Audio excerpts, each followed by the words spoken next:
नमस्कार, स्वागत है आपका 8 बजे की खबरों में। मैं हूं अमृता राय। सबसे पहले 8 बजे की सुर्खियां। गांधी जयंती पर स्वच्छ भारत मुहिम शुरू, प्रधानमंत्री ने दिलाई सफाई की शपथ। 5 साल तक चलेगा अभियान।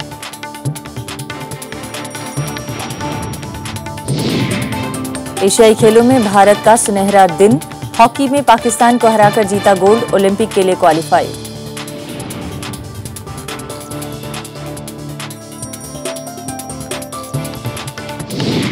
हरियाणा में बीजेपी और महाराष्ट्र में कांग्रेस एनसीपी के घोषणा पत्र जारी, लोक लुभावन वादों से मतदाताओं को रिझाने की कोशिश।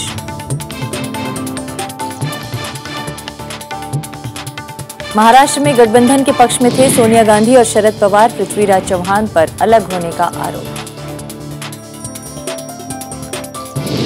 और महात्मा गांधी और लाल बहादुर शास्त्री की जयंती, उपराष्ट्रपति, प्रधानमंत्री समेत तमाम नेताओं ने दी श्रद्धांजलि।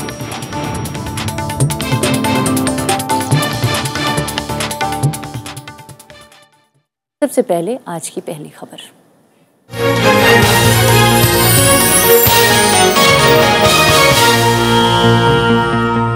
गांधी जयंती के मौके पर आज देश भर में सफाई के लिए स्वच्छ भारत अभियान की शुरुआत हुई। प्रधानमंत्री नरेंद्र मोदी ने दिल्ली में राजपथ पर जनसमूह को स्वच्छता शपथ दिलाई।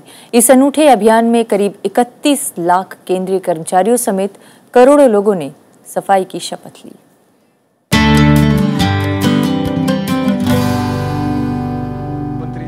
देश को 2019 तक साफ सुथरा बनाने के संकल्प के साथ गुरुवार से स्वच्छ भारत अभियान की शुरुआत हो गई। प्रधानमंत्री नरेंद्र मोदी ने राजपथ पर स्वच्छता शपथ दिलाई। शहरी विकास मंत्री वेंकैया नायडू, ग्रामीण विकास मंत्री नितिन गडकरी और मशहूर फिल्म अभिनेता आमिर खान के साथ यहां हजारों छात्र मौजूद थे। हर वर्ष 100 घंटे यानी हर सप्ताह 2 घंटे श्रमदान करके स्वच्छता के इस संकल्प को चरितार्थ करूंगा। मैं न गंदगी करूंगा, न किसी और को करने दूंगा। स्वच्छता शपथ दिलाने के बाद प्रधानमंत्री ने राजपथ पर स्वच्छ भारत मिशन पदयात्रा को हरी झंडी दिखाई और वो खुद भी इस पदयात्रा का हिस्सा बने। राजपथ के इस कार्यक्रम से पहले प्रधानमंत्री दिल्ली के वाल्मीकि सदन पहुंचे। बापू के स्वच्छ भारत का सपना पूरा करने के लक्ष्य के साथ उन्होंने सफाई कर्मियों से बातचीत की और सदन में झाड़ू लगाया।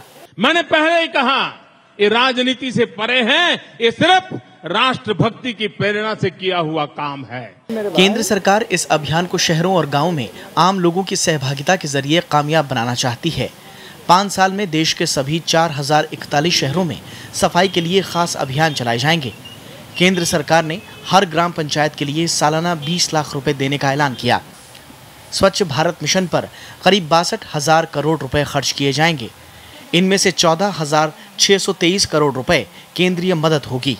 150वीं जन्मदिन जब बापूजी का हम मनाएंगे 2019 में, तब निश्चित रूप से आपके आह्वान के ऊपर पूरा देश इस अभियान को निश्चित रूप से यशस्वी करेगा।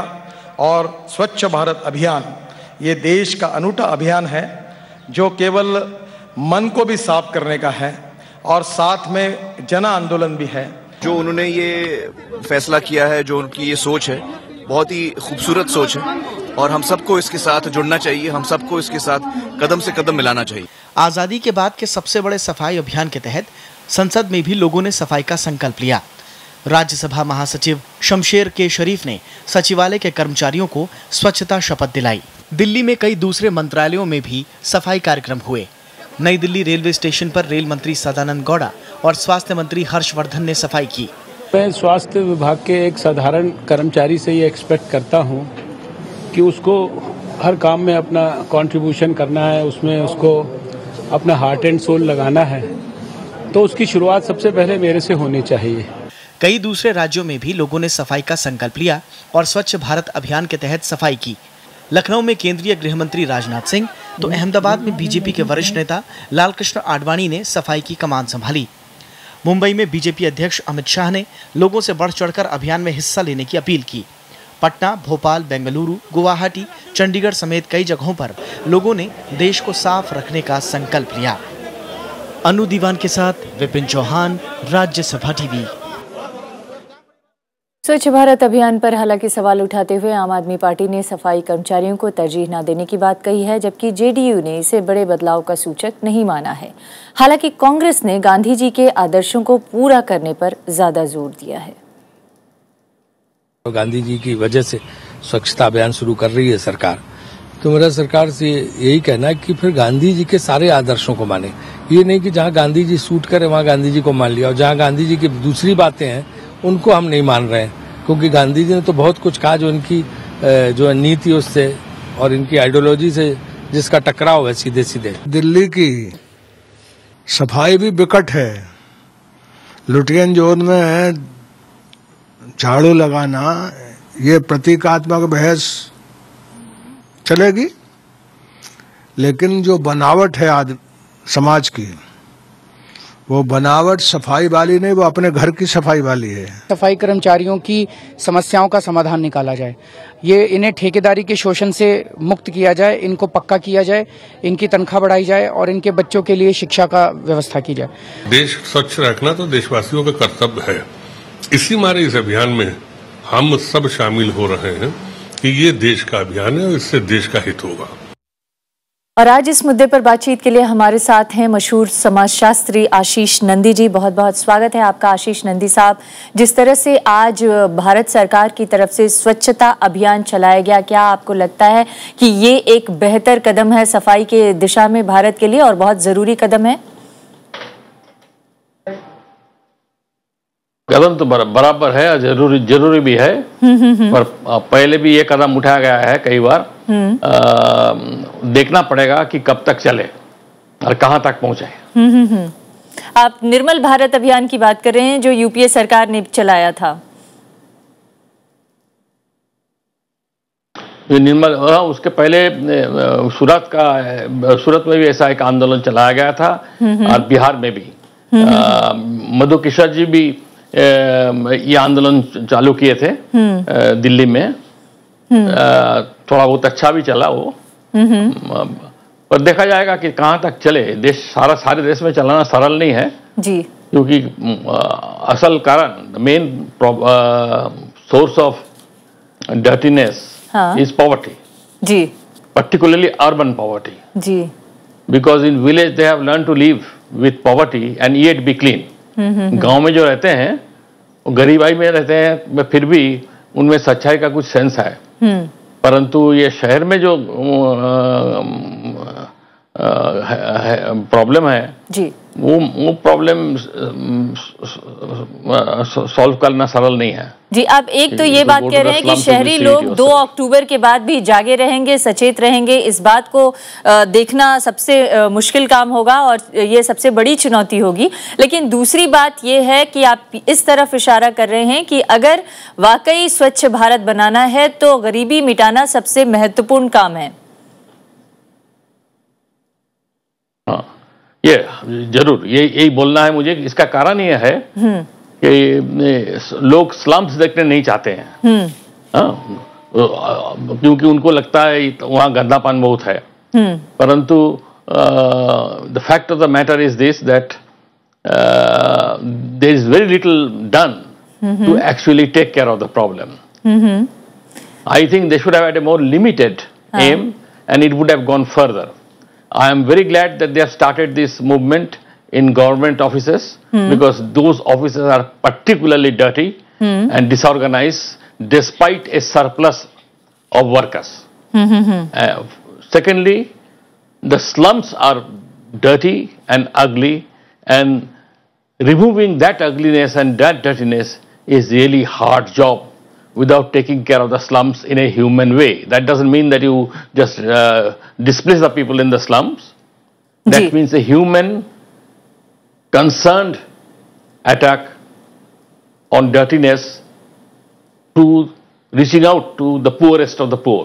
एक और महत्वपूर्ण बात यह है कि एक तरफ तो हमारे देश में हर 3 मिनट पर एक बच्चे की मौत हो जाती है डायरिया की वजह से। आपने कुछ देर पहले ये बताया कि असल में सबसे महत्वपूर्ण चैलेंज तो गरीबी से निपटना है, लेकिन जो गरीबी और गंदगी है ये दोनों मिलकर एक तरह से महामारी का रूप लेते जा रहे हैं। तो अगर हम ओवरऑल अप्रोच की बात करें स्वच्छ भारत अभियान में, तो और क्या अपनाए जाने की जरूरत है कि ताकि गंदगी भी साफ हो और जो बीमारियां हैं जिससे लगातार हमारे देश में बच्चों की मौत हो रही है उसे भी रोका जा सके? हाँ, ये बात तो सही है, ये हो सकता है, पर इसके लिए जो चीज चाहिए, जो साधन चाहिए वो हमारे पास है नहीं। जैसे कि हम सभी को अभी पानी नहीं दे पा रहे हैं, आप कैसे स्वच्छता लाएंगे? पानी नहीं लेगा। अब पानी ज्यादा जा रहा है, अभी इस्तेमाल नहीं कर पा रहे हैं। ज्यादातर के नदियां हिंदुस्तान के they are polluted, rivers are terribly polluted, and this pollution is due to industrial pollution. I hope he will take some steps to make sure of that the river waters get purer and more sustaining.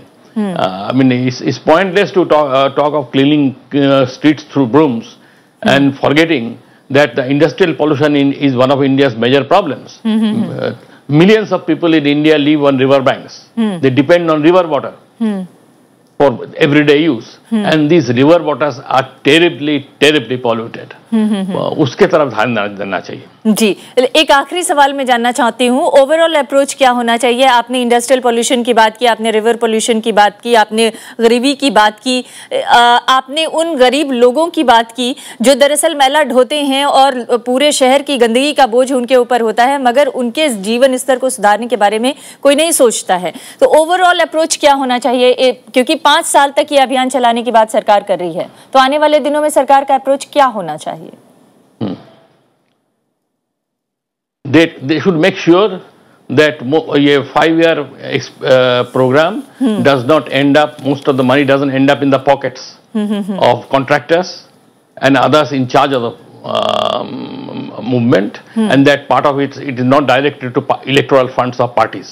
That's the first thing to be noticed. If Mr. Modi is so much in favor of cleanliness, he should ensure that all political parties submit audited accounts of their electoral expenses. Project अच्छा चलेगा और ये 5 साल का जो programme बनाता है वो भी सक्सेसफुल रहेगा। बहुत बहुत धन्यवाद हमसे बातचीत करने के लिए आशीष नंदी साहब। आशीष नंदी साहब अपनी राय बता रहे थे कि सरकार की ये पहल अच्छी है, लेकिन ये पहल आने वाले दिनों में जारी रहेगी। लोग इतने ही सजग और सचेत रहेंगे, इस पर ध्यान रखने की ज़रूरत है। और साथ ही साथ उनके कुछ विचार हैं जो वो अपनी तरफ से बता रहे थे, उसका भी उम्मीद है कि आने वाले दिनों में ध्यान दिया जाएगा। बहुत बहुत शुक्रिया आपका। ये थी हमारी पहली खबर।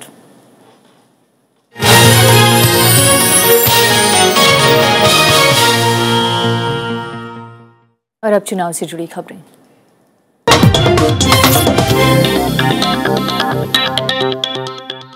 शिवसेना अध्यक्ष उद्धव ठाकरे ने कहा है कि बीजेपी ने अलग विदर्भ का राजनीतिक कार्ड खेलने के लिए गठबंधन तोड़ा है। उन्होंने कहा है कि अलग विदर्भ के नाम पर बीजेपी ज्यादा से ज्यादा सीटें बटोरना चाहती है, लेकिन शिवसेना बीजेपी की ऐसी कोशिशों को कामयाब नहीं होने देगी। उद्धव ठाकरे ने यह भी कहा है कि बीजेपी गठबंधन तोड़ सकती है, लेकिन शिवसेना उसको कभी भी राज्य तोड़ने नहीं देगी। आगे की खबर का रुख करते हैं। दूसरी तरफ एनसीपी अध्यक्ष शरद पवार ने कहा है कि वो निजी तौर पर ये चाहते थे कि कांग्रेस के साथ उनकी पार्टी का गठबंधन बना रहे। इसके लिए उन्होंने अपनी तरफ से पहल भी की थी। शरद पवार ने यह भी कहा है कि कांग्रेस अध्यक्ष सोनिया गांधी का भी गठबंधन को लेकर सकारात्मक रुख ही था। उन्होंने महाराष्ट्र के पूर्व मुख्यमंत्री पृथ्वीराज चौहान पर गठबंधन तोड़ने का आरोप लगाया है और उन्हें इसके लिए जिम्मेदार बताया है। ये आगाजी होनी चाहिए, इसमें सबसे पहला कदम मैंने उठाया था। मैं खुद श्रीमती गांधी के घर में जाकर उनको रिक्वेस्ट की थी, उनका समर्थन था, उनकी भूमिका पॉजिटिव थी, इसमें कोई दो राय नहीं। समस्या आ गई कि यहाँ के मुख्यमंत्री साहब ने इस बारे में एक बार एनसीपी के साथ मीटिंग करने के बाद अगले 3 दिन इन्होंने हमसे कभी बात नहीं की। और अलग होने के बाद आज महाराष्ट्र में दोनों ही पार्टियों यानी राष्ट्रवादी कांग्रेस पार्टी और एनसीपी दोनों ने ही अपने अपने घोषणा पत्र जारी किए। एनसीपी के घोषणा पत्र में किसानों, नौजवानों और अल्पसंख्यकों को लुभाने के वादे तो किए गए हैं, साथ साथ ये भी दोहराया गया है कि 2009 में किए गए सभी वादे पूरे किए गए। एनसीपी ने अपने घोषणा पत्र में विकास से जुड़े तमाम वादे किए हैं। पार्टी ने कहा है कि मुंबई की तर्ज पर औरंगाबाद, नागपुर और नासिक जैसे शहरों में मोनो रेल चलाई जाएगी। पार्टी ने कहा है कि वो सरकार बनाने पर महिलाओं को 33% आरक्षण मुहैया कराएगी। राज्यातील सर्व पोलीस ठाण्यात महिला सुरक्षा समितीची स्थापना झाली। महिला तक्रार निवारणासाठी 103, 1090, 1091 क्रमांकाच्या हेल्पलाइन्स कार्यरत केल्या।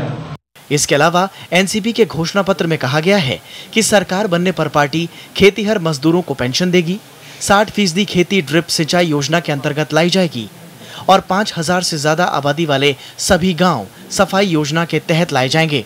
अन्य सुरक्षा योजनेच्या अंमलबजावणीसाठी दरमहा प्रत्येक कुटुंबास 35 किलो धान्य वाटप, 3 रुपये किलो दराने तांदूळ, 2 रुपये किलोने गहू, 1 रुपया किलोने भरड धान्य, यामधून 7 कोटी नागरिकांना या योजनेचा लाभ देण्याचा प्रयत्न। घोषणा पत्र में वादा किया गया है कि सरकार बनने पर अल्पसंख्यकों के विकास के लिए 2000 करोड़ रुपए का फंड बनाया जाएगा। पार्टी ने सड़क, बिजली और रोजगार बढ़ाने के लिए तमाम वादे किए हैं। Bureau report, Rajya Sabha TV. NCP के अलावा महाराष्ट्र विधानसभा के चुनाव के लिए कांग्रेस ने भी आज अपना घोषणा पत्र जारी किया। कांग्रेस ने हर तबके के विकास का वादा यानी इंक्लूसिव ग्रोथ की बात कही है। महाराष्ट्र में विकास के काम को जारी रखने के ऐलान के साथ बुधवार को प्रदेश कांग्रेस ने घोषणा पत्र जारी किया। कांग्रेस ने घोषणा पत्र में समावेशी विकास को प्राथमिकता दी है। वहीं ग्रामीण विकास पर खास जोर दिया गया है। हर गांव के लिए पक्की सड़क बनाने का वादा है। युवाओं को लुभाने के लिए कांग्रेस ने 9वीं पास छात्रों को मुफ्त टैबलेट, कॉलेजों में मुफ्त वाईफाई, पुणे और नागपुर के बीच आईटी हब बनाने की घोषणा की है। वहीं लड़कियों के लिए मुफ्त शिक्षा और महिलाओं के लिए विशेष पुलिस चौकी बनाने का ऐलान भी है। राज्यामधला विकास पुढे नेण्याचं काम आणि या राज्याला सर्व घटकांना मजबूत करण्याचं काम काँग्रेस पक्षाच्या नेतृत्वाने सरकारने सातत्याने केलं। आज जाहीरनामा या ठिकाणी आम्ही समोर ठेवतो। तो जाहीरनामा याची एक कडी आहे। इस मौके पर कांग्रेस के वरिष्ठ नेता सुशील कुमार शिंदे, प्रदेश के पूर्व मुख्यमंत्री पृथ्वीराज चौहान, महाराष्ट्र कांग्रेस चुनाव प्रभारी मोहन प्रकाश समेत राज्य के कई नेता मौजूद थे। Bureau report, Rajya Sabha TV. Haryana में भी 15 अक्टूबर को ही चुनाव है और बीजेपी ने हरियाणा में सरकार बनने पर गरीबों के लिए 1 रुपए किलो की दर से अनाज और बुजुर्गों को 2000 रुपए मासिक पेंशन देने का आज वादा किया है। बीजेपी ने आज अपनी पार्टी का घोषणा पत्र जारी किया, जिस घोषणा पत्र में ठेके के कर्मचारियों को नियमित करने का भरोसा भी जताया गया है, दिलाया गया है। बदले हरियाणा के हालात, चलो चले मोदी के साथ। बदलाव के नारे के साथ हरियाणा बीजेपी ने बुधवार को विधानसभा चुनाव के लिए घोषणा पत्र जारी किया। घोषणा पत्र में असहाय लोगों के लिए 1 रुपए प्रति किलो अनाज, बुजुर्गों के लिए निशुल्क तीर्थ यात्रा योजना और बुजुर्गों और विधवाओं के लिए 2000 प्रति महीने पेंशन देने का वादा है। सूबे में कृषि बढ़ावा देने के लिए हर खेत में सिंचाई सुविधा, प्राकृतिक आपदा से नष्ट होने वाली फसलों के नुकसान की भरपाई के लिए कृषि राहत प्राधिकरण बनाने और दुग्ध उत्पादन के लिए गौ संरक्षण पर जोर दिया गया है। स्कूल कॉलेज की छात्राओं के लिए सुरक्षा गार्ड युक्त विशेष बसें चलाई जाएंगी। प्रदेश में 100 घंटे काम के बदले 12वीं पास बेरोजगारों की 6000 रुपया और ग्रेजुएट बेरोजगारों की 9000 रुपया मासिक मानदेय दिया जाएगा। घोषणा पत्र में युवाओं को लुभाने के लिए 100 घंटे काम के बदले 12वीं पास बेरोजगारों के लिए 6000 रुपए प्रति माह और ग्रेजुएट बेरोजगारों के लिए 9000 रुपए हर महीने बेरोजगारी भत्ते का ऐलान किया गया है। वहीं महिला सुरक्षा के मद्देनजर स्कूलों और कॉलेज में सुरक्षा गार्ड वाली बसें चलाई जाएंगी। व्यापारियों के लिए बिजनेस प्रमोशन कार्यक्रम शुरू करने की घोषणा भी की गई है। Bureau report, Rajya Sabha TV.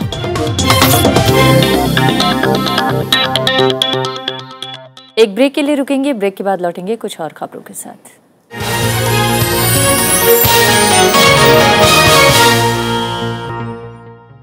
Syria के होम शहर के एक स्कूल में आज हुए आत्मघाती हमले में 48 लोगों की मौत हो गई है। मरने वालों में 41 बच्चे शामिल हैं। एक के बाद एक हुए धमाकों से चारों तरफ एकाएक धुआं भर गया और फुटपाथ पर खड़ी कारों के परखच्चे उड़ गए। इन हमलों में 75 से ज्यादा लोग घायल भी हुए हैं।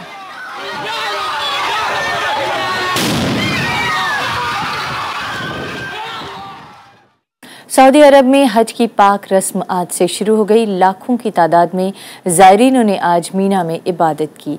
यहाँ लोगों ने इशा की नमाज अदा की और ख़ास दुआएं मांगी। इस साल हज में तकरीबन शिरकत करने वाले 1,36,000 से ज़्यादा भारतीय हज यात्री भी सऊदी अरब पहुँच चुके हैं। सऊदी सरकार के मुताबिक हज के लिए तमाम तैयारियां मुकम्मल की गई हैं। और अब जम्मू कश्मीर में बाढ़ पीड़ितों की खबर। दुनिया भर में मशहूर कश्मीर विलो लकड़ी से बने क्रिकेट बैट अब शायद आसानी से हासिल न हो सके। कश्मीर में आई भीषण बाढ़ से करीब 100 करोड़ रुपए का इसका कारोबार पूरी तरह से तहस नहस हो गया है। देखिए हमारी खास। शामी नसीर को 1000 क्रिकेट बैट कनाडा भेजने थे। इसके लिए उन्हें एडवांस भुगतान भी मिल चुका था, लेकिन बाढ़ में सारा तैयार माल बह गया। इसके साथ ही नसीर की भविष्य की सारी उम्मीदें भी बाढ़ की भेंट चढ़ गईं। हमें समझ नहीं आया कि सैलाब कैसा आया, और ये भी समझ नहीं आ रहा है कि हम क्या करेंगे। अब हम भीख मांगने के लायक भी नहीं रह गए। कश्मीर में सालाना करीब 25 लाख बैट तैयार किए जाते हैं। हर साल इससे जुड़ा तकरीबन 100 करोड़ रुपए का कारोबार लाखों लोगों की रोजी रोटी का जरिया है। बाढ़ ने हजारों बैट और विलो लकड़ी ही नहीं बल्कि मशीनों को भी भारी नुकसान पहुंचाया है। हमारे पास जो ये इलेक्ट्रिक थे ये हमें काला हो चुके हैं, पानी की वजह से इनमें बाढ़ आया और ये पूरा काला हुआ, ये हमारे काम का नहीं है।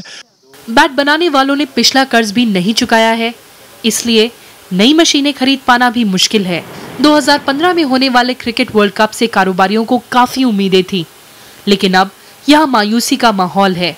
जवाड़ा और बिजबिहारा के बीच श्रीनगर जम्मू हाईवे पर करीब 300 से ज्यादा बैट निर्माता कंपनियां हैं, लेकिन यहाँ अब पहली सी रौनक नहीं है। बाढ़ से तबाही के बाद कश्मीर की विलोवुड इंडस्ट्री मुश्किल वक्त से गुजर रही है। लाखों मजदूर इस उद्योग पर निर्भर करते थे, जो अब बेरोजगार हो चुके हैं। उन सबको अपना भविष्य अंधकार में नजर आ रहा है। अनंतनाग से कैमरामैन जुनैद के साथ कृति मिश्रा, राज्यसभा टीवी। और अब बात एशियाई खेलों की।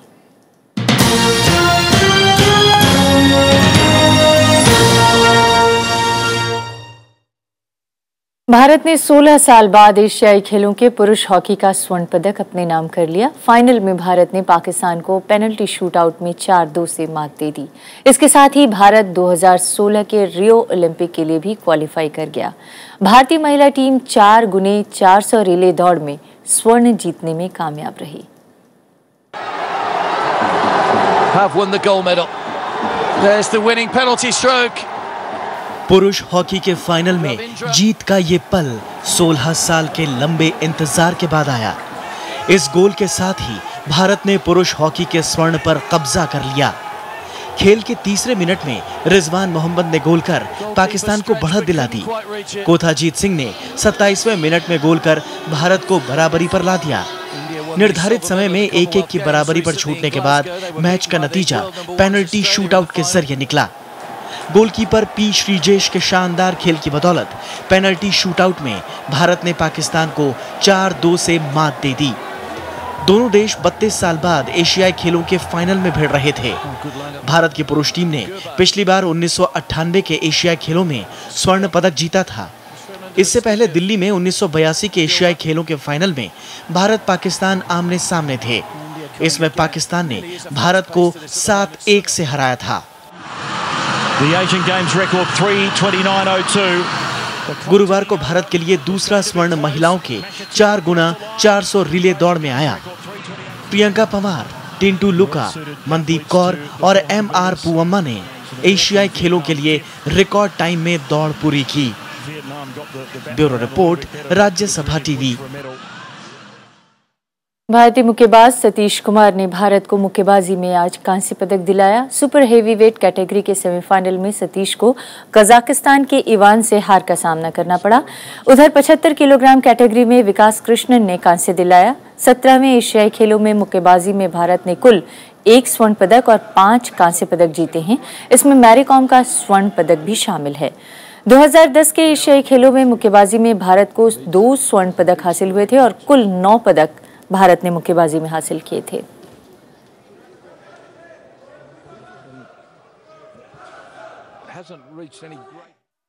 60 किलोग्राम वर्ग में कांस्य पदक जीतने वाली महिला मुक्केबाज एल सरिता देवी को कांस्य पदक वापस मिल गया है। सेमीफाइनल मुकाबले में जजों के फैसले से नाराज सरिता देवी ने कल पदक समारोह के दौरान पदक लेने से इनकार कर दिया था। सरिता देवी के इस बर्ताव को अनुशासनहीनता माना गया था, लेकिन एशियाई ओलंपिक परिषद में भारतीय दल की ओर से इस मामले में खेद जताने के बाद पदक वापस दे दिया गया। इस बीच खेल मंत्रालय ने सरिता देवी के मामले में भारतीय ओलंपिक संघ से रिपोर्ट भी मांगी है। केंद्रीय गृह राज्य मंत्री किरण रिजिजू ने समय पर अपील नहीं करने के लिए भारतीय अधिकारियों की आलोचना की थी। हालांकि अंतर्राष्ट्रीय मुक्केबाजी संघ की ओर से सरिता देवी पर कार्रवाई का मामला अभी खत्म नहीं हुआ है। और अब बात टैली की, मेडल्स टैली की। एशियाई खेलों के 12वें दिन भारत 9 स्वर्ण पदक, 9 रजत पदक और 37 कांसे के साथ 9वें नंबर पर है। चीन, दक्षिण कोरिया और जापान पहले, दूसरे और तीसरे नंबर पर लगातार बरकरार हैं। और ये आप देख रहे हैं पदक तालिका, जिसमें चीन, दक्षिण कोरिया, जापान और भारत 9वें नंबर पर।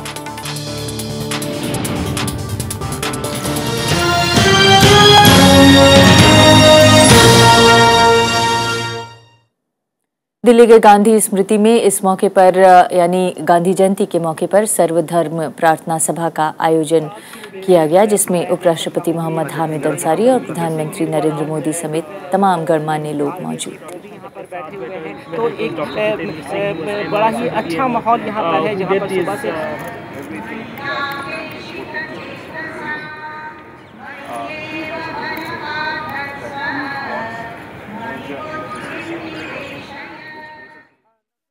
इस बुलेटिन में फिलहाल इतना ही। नमस्कार।